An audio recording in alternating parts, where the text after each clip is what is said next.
All right, it is time to recap week 3 from Friday Night Drive as we take a look at the weekend that was a wild weekend for sure. And we're glad you're with us here tonight. I'm Matt Rodewald. He's Steve Soucie, and we're going to break it down for you. Just initial thoughts when you get a chance to look back. I know you've been pouring through teams and getting those brackets projections together and getting ready to get yelled at by a random assistant coach from somewhere in the state of Illinois. What jumps out to you when you look back at week 3 and where we went with those bracket projections and where we may be going, the weeks to come here? Well, I think some of the things that we're looking at this week is, we're still trying to shape exactly what these teams are, but there are some results that came in this week that went against the grain, to be honest with you. What a lot of people thought were going to happen. Obviously, the most glaring ones were in the Catholic League. The standout one was St. Francis toppling Loyola. The other one that kind of raised a few eyebrows was St. Rita's win over Brother Rice. And, I was kind of looking at that from the construct of how these things get done. And I was first looking at the case of Loyola, where when you look at Loyola over the past 5-6 years, if you have Loyola on your schedule, the solace is, even if we lose that game, at least we're going to get a bunch of playoff points. We're going to get 8-9 playoff points. Well, now you have that Loyola game still on your schedule, and all they can do is max out at 7. That's a max out, and that's with if they're able to beat Mount Carmel in week 9. That means they got to run the table just to get to 7. And you're thinking, well, I mean, it's just 1 or 2 points. What are we really talking about here? That could be absolutely the difference. It's how we break ties for seeds. It's how, it could change a lot of different things. So when you're looking at your schedule moving forward, that Loyola game is still a pain in your side and very difficult for you to win, but you're not gaining as much on that as you were before. And that's what happens with some of these teams that maybe you're used to them being an 8 or a 9 win team and a couple of losses that they weren't expecting during the year. Maybe now they're a 5 or a 6 win team. And when it's all totaled up at the end, especially if you're one of those 4 win teams trying to get into the field, might be the difference in terms of getting it and not getting it. Sure, and let's break down the projection scenarios, so to speak. And I want to talk a little bit about some of these 3-0 teams. So I'm going to cheat a little bit with DePaul Prep. And the reason why is because they're on Loyola's schedule. And so if they do some damage, you're like, hey, all of a sudden we're going to get a good matchup. We might be, one of the smaller classes, but then they don't get as many wins from a Loyola on that point element of it. And how do you see that affecting a team like the DePaul Rams, for example, or even like the Carmel Corsairs, and where they kind of end up in the brackets right now? Well, you've accidentally hit, we didn't talk about this beforehand, you've accidentally hit on one of the stories that I thought was pretty interesting this week. Previously, I had DePaul Prep in the field as a 4-win team with playoff points. Well, this week, the teams with 4 wins dropped down some, and the projected point total for DePaul dropped a couple of points. Because of that, yeah. It was the difference that between having them in and not having them in. So in this week's projection, they're not in the field. And, the grand scheme of how I perceive them hasn't really changed, but their opponents didn't come through for them, at least at this point in time. So, as we go along, it's going to be a great story to watch whether or not it takes 50 to get in. Does it take 46? Does it take 44? As we go along here, that number is going to change each week. And right now that number is running pretty high. But as we get upsets that go in the other direction, a team that was expected to win and get themselves into that chase and don't win, then that number changes. It changes all the way through the season. As we get deeper into the year, we'll get a better idea of where it's probably going to land on. But for this week, it looks like it's going to be pretty pivotal for teams to have as many points as humanly possible to get themselves into that discussion. And for teams like DePaul Prep, they need every one of their crossover wins to come through. Because once we get into this divisional play, there's only 12 Catholic League teams that are winning a week. Sure. That's really what it comes down to. There's 24 teams. They're all playing one another in some way, shape, or form. What's important for you is, are your crossover opponents winning? Because if you win an in-division game, you're only getting one other win that week from your division teams. It's how the other division teams are doing that affect your ultimate totals. And what this really does is this really highlights the essence of why non-conference schedules are so important around the state, especially those first 3 weeks. That's why we talk so much in those first couple of weeks about that's a playoff point. That's a playoff point. We talked a lot about the Duquesne just gobbling up points because they all started 2-0, and it matters for them because if someone slips to a 4-5, it's the same situation here in the Catholic League. And so if you run down the Loyola schedule, maybe with some exception like East St. Louis, they have nothing to worry about. They're going to be fine regardless because of how well they do. But it may be a matchup thing for them. It might be some intrigue, but I don't think early on is going to be a factor. Glenbard West comes into play for me on this one because they've not held up their end of the bargain. And now they see Loyola's point factor slipping a little bit. And now they come into a situation where 4 wins, you thought maybe because of their tough schedule, you might see some help. I don't think you might. They really need to get to 5 to get in the field.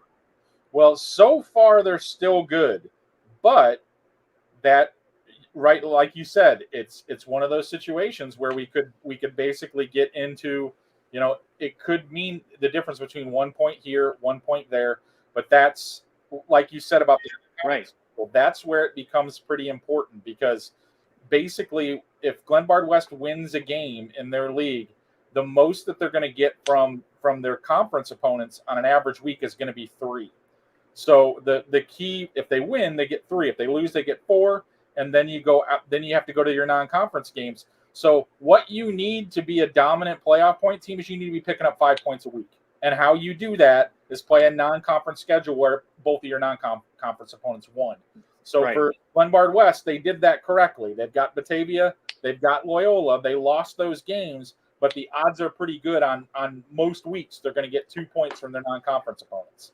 Let's tie a bow on this here just because of the schedule. We mentioned DePaul, St. Ignatius also keeping an eye on this. Providence keeping an eye on this.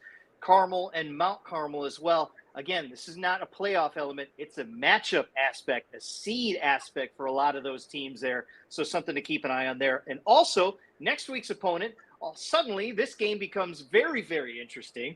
Brother Rice coming to town for the second night game up in Wilmette. And Brother Rice, having lost to St. Rita, comes in licking their wounds a little bit.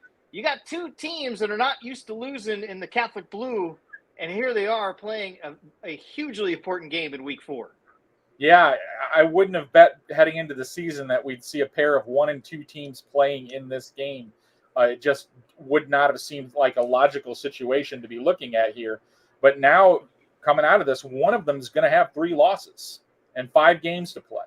So odds are whoever that is going to be, even if they run the table, is likely to be seated below 20 in their given bracket.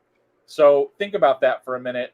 You're on pairings night, you're an 8 seed, and you're like, I should probably get an opponent that I can manage. And when the brackets pop up, 25 seed, Brother Rice.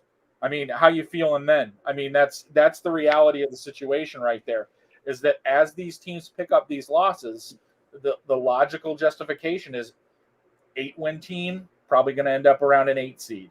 7-win team, 14 to 16 seed. 6-win team, 23 to 24, 25 maybe. I mean, that's what we're talking about here. So Every time they pick up one of these losses, if they're still in the field, they get closer and closer to being to the bottom of that draw. And I mean, some of these potential scenarios can have like a 1 or a 2 seed drawing a CCL blue team that went 5-4 in the regular season, and nobody wants that. Yeah, so that's really that's really one of those situations where you really kind of have to monitor not only where they're going to be in the bracket, but how many losses they have, because the way that the seeding process works, I mean, one of these teams might be good enough to make a state championship game, but if they had 3 or 4 losses during the regular season, they're going to have a seed by their name that says 24, 26. I mean, that's the reality of the situation. And you got to take care of business. And, if you're not in the Catholic League, you got to take care of business because, I'm looking at you, Plainfield South. I'm looking at you, Wheaton North. That is a classic scenario where all of a sudden you're like, hey, 7-2 home game. Who do we got? Brother Rice. Oh, no. And that's how this goes. And that's how we're going to see that. So We got plenty of weeks to kind of project that. Let's flip the script here. We've been kind of talking about what's wrong with two teams. Let's talk about what's right. St. Francis and St. Rita. What are you hearing about what these two teams are doing week in and week out that's winning them football games? Well, St. Francis was one of those teams that I felt like they had a lot of interesting talent. I didn't know if they'd be able to put all the pieces together. Graduated an extremely productive quarterback. How do they replace him? How does he fit in with those that they have a very good group of wide receivers, explosive athletes, and it was just whether or not they'd be able to click. And obviously they have. It's worked out really, really nicely for them. In regards to, just kind of seamlessly making that transition. So, going up there and beating Loyola on their field, it's a watershed victory for that program because it was even without Ryan Fitzgerald. I mean, they still put up a lot of points in the first half against a Loyola defense that does not typically give up a lot of points. That's the first thing. You can put the Fitzgerald thing aside. Obviously, that had a lot to do with Loyola's inability to put up points at the level that they're accustomed to. But St. Francis still got it done against the Loyola defense, and Fitzgerald doesn't play defense. So credit to them. They did what they had to do to walk off that field with a victory. As for St. Rita, this really surprised me, to be completely honest with you. And I think we're learning a little bit more about teams as we go here. I remember thinking them struggling with Sandburg in week 1 was maybe an indication that maybe they weren't that strong. Well, I'm learning now that Sandburg is a lot better football team than I thought they were. So in reality, that was a pretty I think that's going to turn out to be a pretty quality win for St. Rita in week 1 instead of a cause for alarm. So like I said, over time we learn a little bit more. Anthony Shelton's having a really nice year for Sandburg. They put up a ton of points against a good Homewood Flossmoor team in week 3. So St. Rita, they have had some obstacles in the first 3 weeks of the season, and for them to come out of that in the space that they are right now, that's a good sign for them moving forward. St. Rita at St. Francis this week. You guys will have a chance to talk about that here in the coming days on several podcasts before we yammer about it on Friday night for sure. The totality of the Catholic League, you've seen just, I would say, evening out a little bit in some aspects of it. There are some top tiers. There are some bottom teams at the moment. Is there anyone that's got a chance to really make a run here that's going to surprise us these next couple of weeks? Well, I don't necessarily know how they're going to factor in when they get into playing larger opponents. So their record might not be very impressive at the end of this. But the team that I think is really intriguing, and they've gotten out of the gates at 3-0, and it looks like they're going to fall into the 4A playoffs, St. Viator. That's a team that I'm really interested in the sense of if they can get them, if they fall into that 4A field, really, really dangerous. So, I mean, like I said, they've come out of the gates at 3-0. Another team that I don't know that much about right now, but I'm pretty impressed with what they've been able to do is Bennett. They're also 3-0 out of the gate. They've had a couple of years where they've just missed the playoffs, but it looks like they might be able to figure out a way to get in. And, enrollment-wise, a lot of people don't realize this. They're actually more like a 5A team. Mm-hmm. So I think the common concept is that they're like a 6A or a 7A. They're not. They're a 5A team. So, they get in that north bracket in 5 and get a nice draw. You never know. They're going to be battle-tested, obviously. So, they're another interesting team. I think this has been a very interesting sense. Like, I looked at the Catholic League, what had gone through. We've got 6 teams at 3-0. If you would have said, hey, Soucie, after 3 weeks, we're going to have 6 teams in the Catholic League. They're 3-0. Write me a list. And I don't know if I would have gotten any of them right. Any of them at this point, yeah. I mean, that's being completely honest. I don't know if I would have got any of them right. So, St. Viator in a sneaky good game at Bennett, by the way, coming up this weekend. So that's going to be a real good one Friday night. Yeah. So, but I don't know if we're going to have a deeper league this year, but it's definitely going to have some more intriguing games in the middle of the group. I think we're going to have a little bit more, scrapping there between, 6 and 15 with these teams where I think they're all pretty close to one another, and it'll be interesting on a week-to-week basis to see how it comes out. Yeah, Viator finishes up a stretch of 3 of their first 4 on the road. After this week against Bennett, they'll be at home for 4 of their last 5. So they have a special chance to do some special things here the rest of the way. That's one of the undefeateds that you had talked about in terms of your surprise. How about some of the other undefeateds? Let's give it up for our new favorite team, our mascot, the Bison of Fenton. 3-0. How about that? Yeah. Give it up for the blue and orange. Just getting it done. I mean, that's just really what it comes down to. You look at, I mean, that was the really surprising thing about going through this week and kind of taking a look at the 3-0s. There's still 104 of them left in the state right now that are playoff eligible, and that's about the norm. There were 100 at this time last year, but the thing that really drew me out when I was going through it, almost 20% of those 104 did not make the playoffs last year. So that shows that shows you that there's a lot of churn going on. Definitely. I mean, that shows that there's a lot of teams that, I mean, there were a couple that went 0-9 last year that are now 3-0. So, but that's really, really interesting to me that, like, we've got nearly 20 of these teams that are 3-0 last year that are currently 3-0 that were not playoff teams. I mean, and in most cases, not particularly close to that. So what you're seeing is some restacking of some of these conferences, maybe looking at some of these games down the line that you would have thought, you know, before the season, oh, that's going to be a slam dunk for these guys. Well, not so fast. Right. I mean, the schedule, when I look at it on a week-to-week basis, sure, there are some games like that I look at, but I find that I'm looking at a lot of games moving forward where I'm not as quick to make a snap judgment on. I really have to start thinking about, well, this team isn't what I thought they were going to be. They're better than I thought. Do they have a good chance of possibly winning this game? And that's what's making it real interesting to kind of dissect these games on a week-to-week basis and say, hey, got to reevaluate this. This team's a little bit better than I thought they were going to be. Or maybe in the reverse, maybe this team isn't quite as good as I thought they were going to be. So it's making for a lot more. There's a lot of predictability to this on a year-to-year basis. There's less. Of course. Here. Yeah, and that's the fun part with the Upstate 8 because of the fact that they've opened the non-conference schedule. And so some of these schedules are starting to play in favor of the way that these teams need to get wins so that you can build these programs up. And Fenton's a perfect example, and good for Mark Farrell. After going 0-9 last year, they're 3-0. Are they any good? Have no idea, because we're going to find out. They play Glenbard South at home this week, and that's going to be a really good test to find out if you're any good or not. The week after that, though, for them, Riverside Brookfield, who already lost to Ridgewood. So I don't know. A 1-2 Riverside Brookfield team. They also have East Aurora on the schedule, and they got West Chicago still on the schedule. Fenton could find their way to 5 wins. They could also find their way to 6 wins if we're dreaming here of being in the playoffs and quite possibly having a favorable matchup wherever they fall in the brackets. Again, their enrollment under 1,400, so you'd imagine they're probably in the 6-day category there.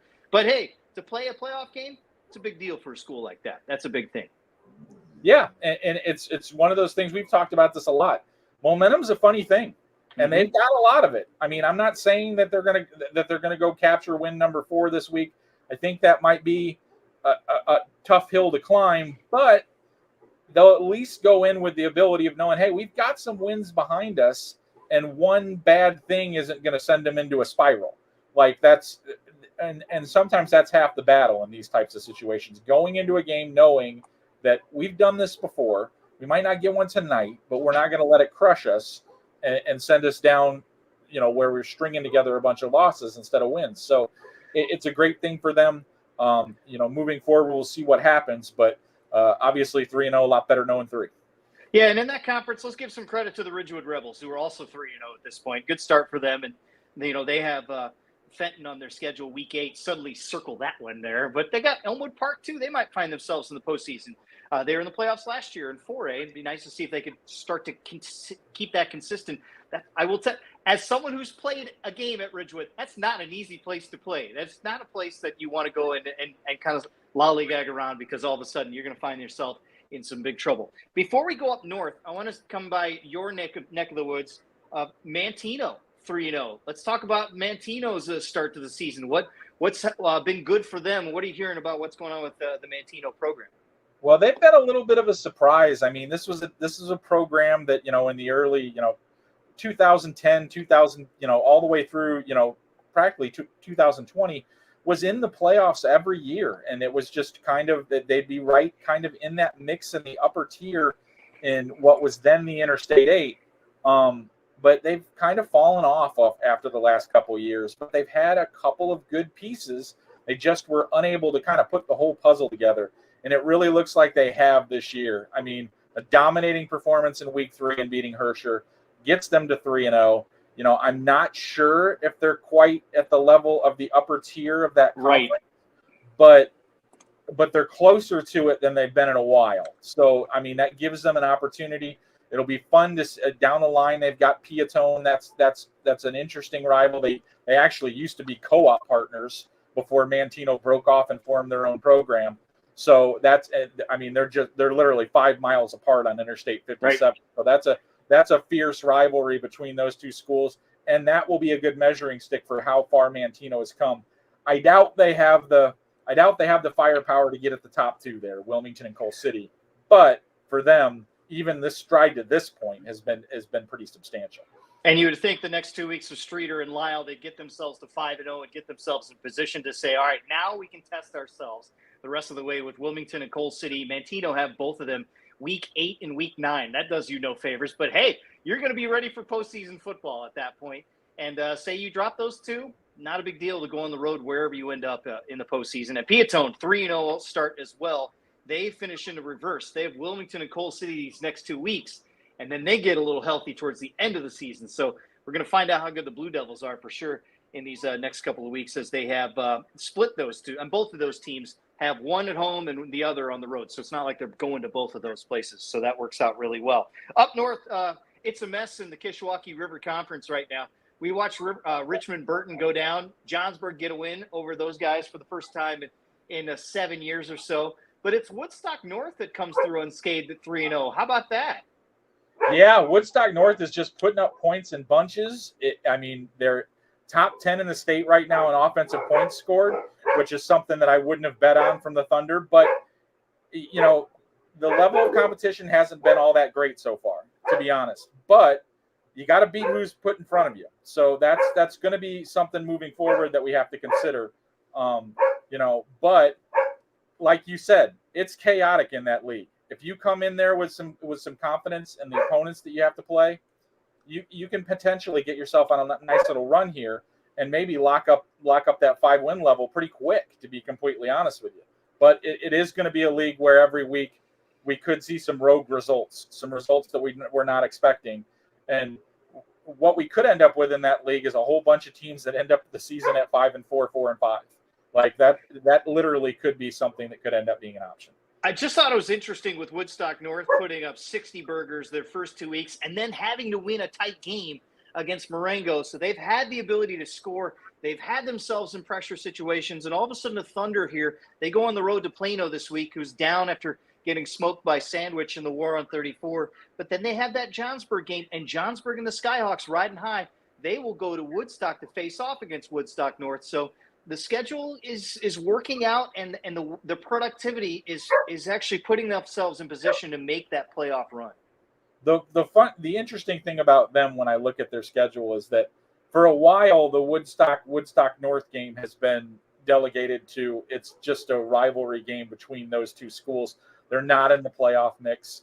I really have a feeling that we're going to get to that game this year, and it's going to mean something for both of those sides. So I think that's a very interesting development that could be coming along here. We could be in a situation where it means a playoff berth for whoever comes out of that game with a win, and that's nice to see. It's always good to see when those fierce rivalries actually have some stakes behind them, and it'll be the first time that game has really meant something in regards to playoff pace, I think, for quite some time.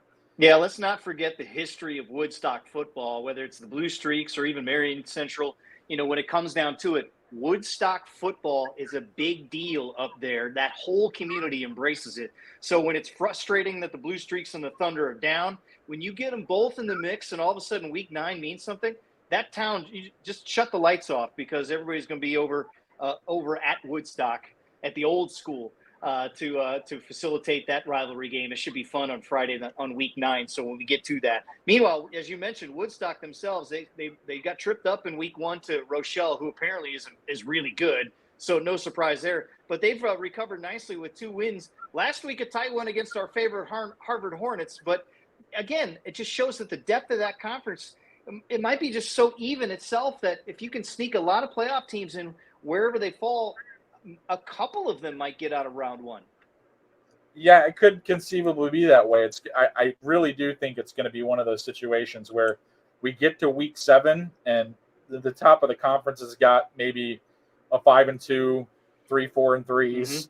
a 3-4. I mean, it's like, and so every single matchup is going to be between, a team that is maybe at the top of the heap and playing a team in 5th place, but they're a game out of second. I mean, that's how close it could potentially be. So that's always interesting to see.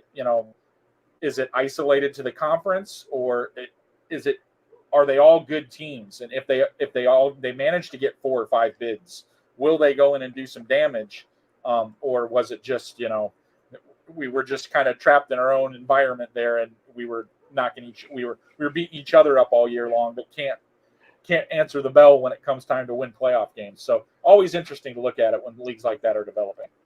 This is the Week 3 podcast here as we look back on Week 3, the Friday Night Drive podcast here at Shaw Local. Glad you're with us. Matt Rodewald, Steve Soucie with you.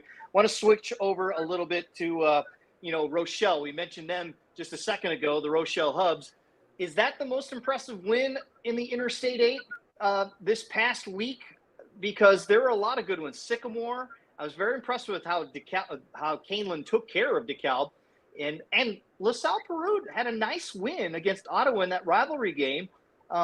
This league's pretty deep this year. When you look at it across the board, it's very interesting to kind of settle in there. I mean, you've got Rochelle, you've got Sycamore, Maple Park Canelan's off to a 3-0 start.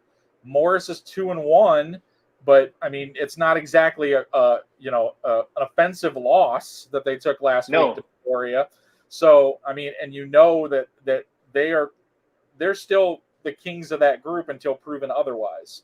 All those other teams are probably lurking in the way. But like you mentioned, LaSalle Peru, that was a solid win defensively. They were outstanding. The funny thing about that is because of the scheduling quirk, they're going to play Ottawa again. So, I mean, you would think that that's probably a win for them. But they're still in a tough situation right now because they gotta get wins over someone else in this conference, and none of those are going to be easy. You look at, it's not really fair, but I mean, in my mind, LaSalle Peru is still probably 5th in the pecking order in that conference behind those 4. So it's going to be real difficult for them to get a win. They might be a really good football team that ends up, not being able to do that. And it's unfortunate for them that this 16 conference is so deep at the top. I mean, I'll be honest with you. I mean, you could say, hey, who's going to win this conference? I'll give you the first 2 picks, and I'll still feel pretty okay with who I get left. So that's really what it comes down to. There's still, I think there's going to be some real battles coming up in that league, just because I just think all those teams are really, really good, and Rochelle's been flying under the radar. I've heard good things since the offseason about them, and I think they're a really, really good football team. So Sycamore, Rochelle, Canelan, Morris, I mean, all 4 of them are, I mean, pull a straw. I mean, that's really what it's going to come down to. And Hub Nation's going to be rocking as they host Sycamore this week. So that's kind of how we get things started. But, Rochelle getting a win against Highland, having to go to Morton, that's 2 straight weeks they've had to go to Central Illinois to get wins. And then they took care of Woodstock to start things off.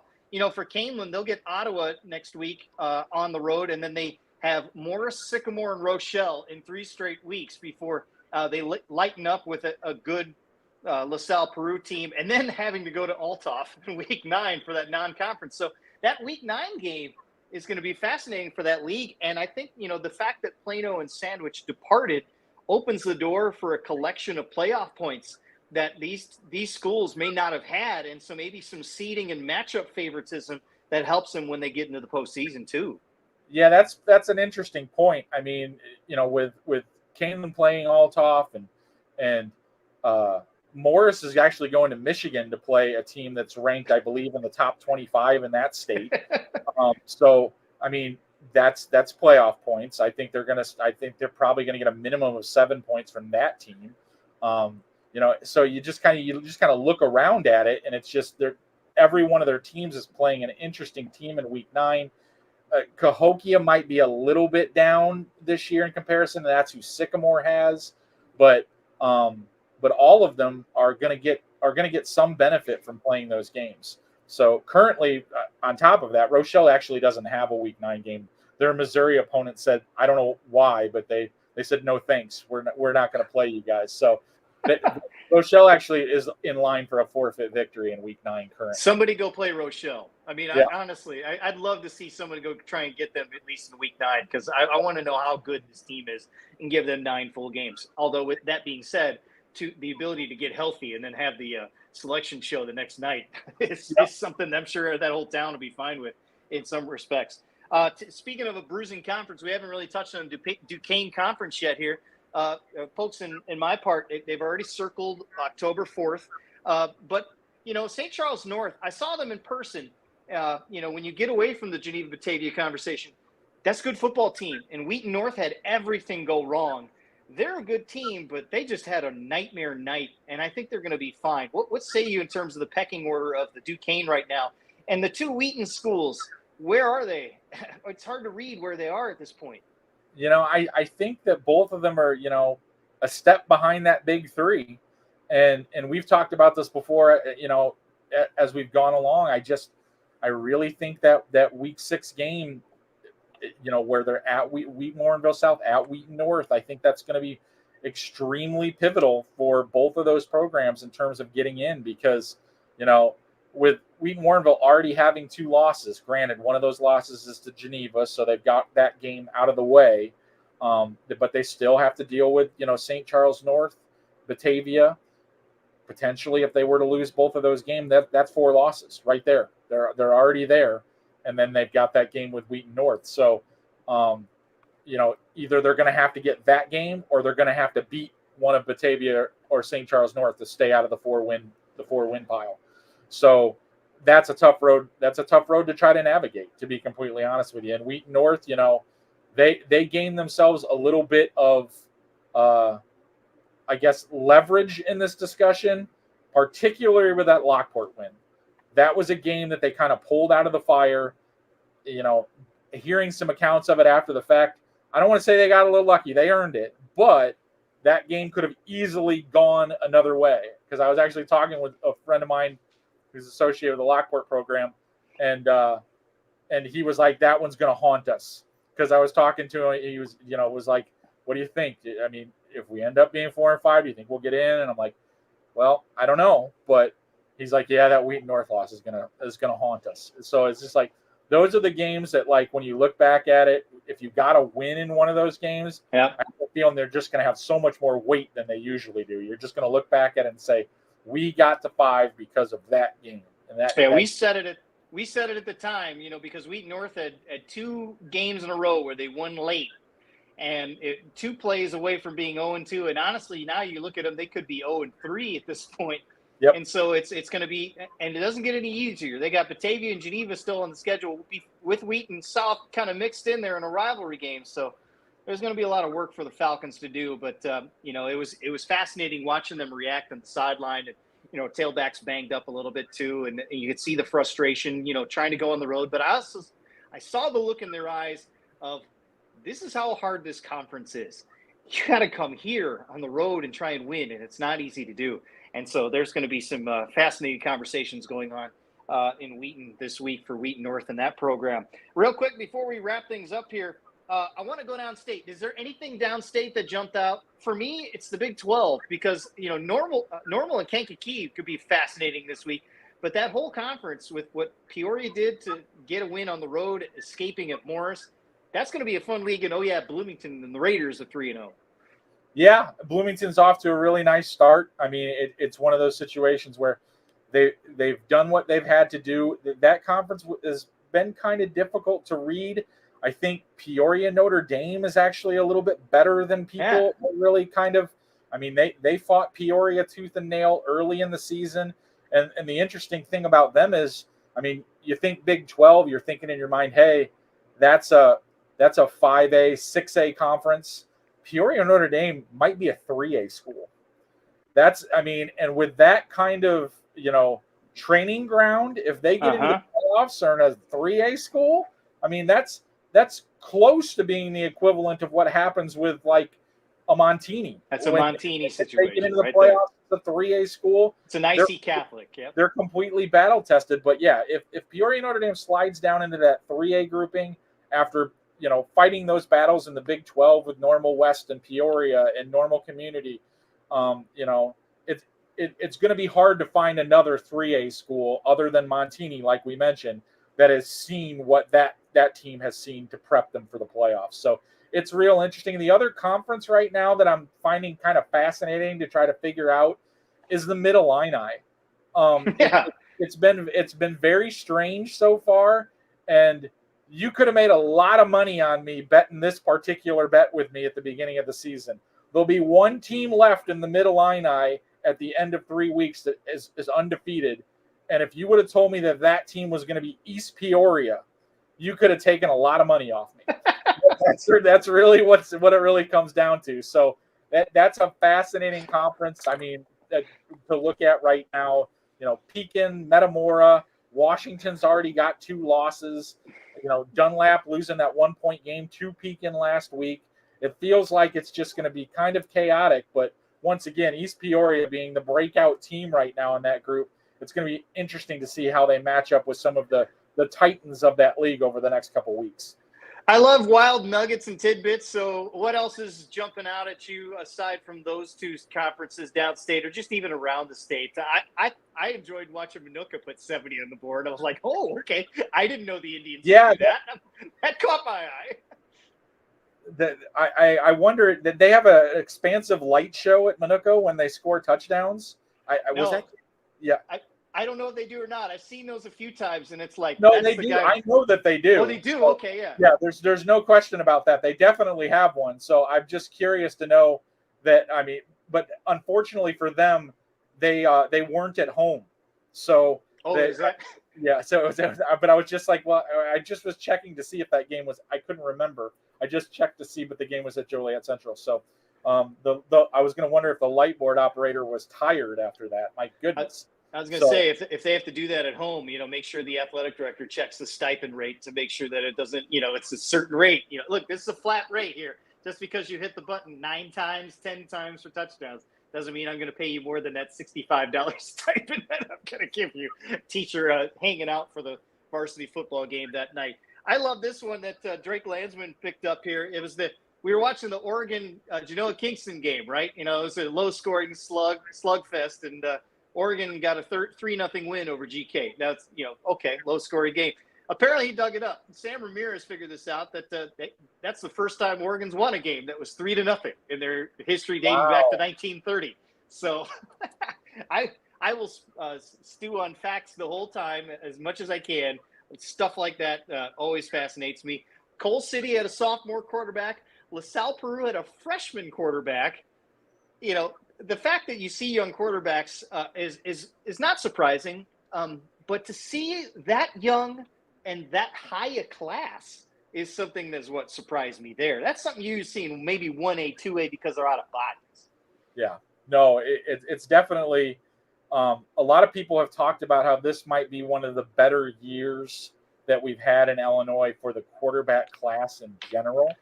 And I'm inclined to agree with that. I can't really remember quite so many in the upper echelons, but the interesting thing is a lot of these schools have some younger understudies that are behind these guys that are getting opportunities to play, and it's good to see that the next generation of them has some promising guys coming along as well. We've got several sophomores that are highly acclaimed. Like you said, there are guys that are putting freshmen into the fire and letting them see what they're going to do. So yeah, it's going to be interesting to see how this all plays out. But it feels like right now that there are a lot of teams that are capable of putting up huge offensive numbers on a given night. I mean, like I look at it like I just kind of look at some of these things over the course of the night. There were I believe 16 teams that put up 60 points or more last. There were a lot. Yeah, there were a lot. I mean, and then if you go to 50 or more, there were almost 50 teams that put up 50 points or more last week. So it just feels like offense right now is really ahead of where it usually is through 3 weeks. It was it Cahokia that took the cake with 76. Did they put 76 on the board? Somebody did down there. I don't know who it was. Cahokia beat Grant. There you go. Okay. 6-0. Yeah. Yeah. Yep. That's, and it's unfortunate to see that. But it's fascinating, no less, if you're just a casual fan, to see that many points on the board for sure. As we wrap things up, just a sneak peek of what you guys are going to talk about and what game intrigues you the most. Where are you going to, catch a quarter or two at if you could to get out and about this week? I think I'm going to drive about 5 minutes to the west over here and take in a little bit of that Kankakee Normal community game. Yeah. On Friday night. So I think that is the one that I think I find the most intriguing, that is at least close to me, that I can go get a look at on Friday night. There are a lot of other ones, but I think a couple that jump out at me, Marist going to Joliet Catholic is one that I'm really, really kind of interested in. You just kind of look at that game. Joliet Catholic has been an interesting team. They've really kind of they pulled one out of the fire to beat Fenwick. They had that shutout loss to Oswego that was kind of, oh boy, I mean, what's going on here? And then, of course, I'll go back to the Duquesne. Obviously, the Batavia St. Charles North game is definitely high of mind for me in terms of keeping an eye on that one on Friday night. Yeah, that one's a 3-minute drive from my house, but I have seen both teams. So I try to get out just to make sure I get to see them in person as many times as I can. Plus, that one's on television, so I might have to, hit the old DVR for that one as well. But I'm about 10 minutes from St. Francis, and a chance to get to see St. Rita and St. Francis. I don't know if I can pass that up. I will have to start my night with my Central Rockets because it's homecoming week and duty calls. But that'll be interesting too, because the fact that they're 2-1, Central Rockets a chance, if they do it right with Crystal Lake Central and McHenry, that's a team that could get to 4-1 with Hampshire still in their schedule and a chance to get the postseason for the first time in 10 years. So the buzz is starting to build out of Burlington and West Elgin about everything going on there. But I think I'm going to end up watching those St. Francis Spartans and see if they're really for real, and to see if St. Rita can follow up a good performance with a road game out in the western suburbs. It's not easy to do. So get out and about, and if you do get out and about, send us stuff. Make sure you tweet me and let me know where you're at. I ask for it every Friday night, where you at. So make sure you get a chance to do that, and make sure you listen to podcasts as we go throughout the week. Projections coming out this week. They're going to be fascinating to look at. I got a bit of a sneak preview, and I already had some eye rolls myself. So I'm looking forward to that. And thank you for all the work you do, my friend. All right, that's going to do it for us. We'll get some sleep because we've got a long season ahead. For Steve Soucie, I'm Matt Rodewald. This has been the Week 3 recap on the Friday Night Drive podcast here at Shaw Local.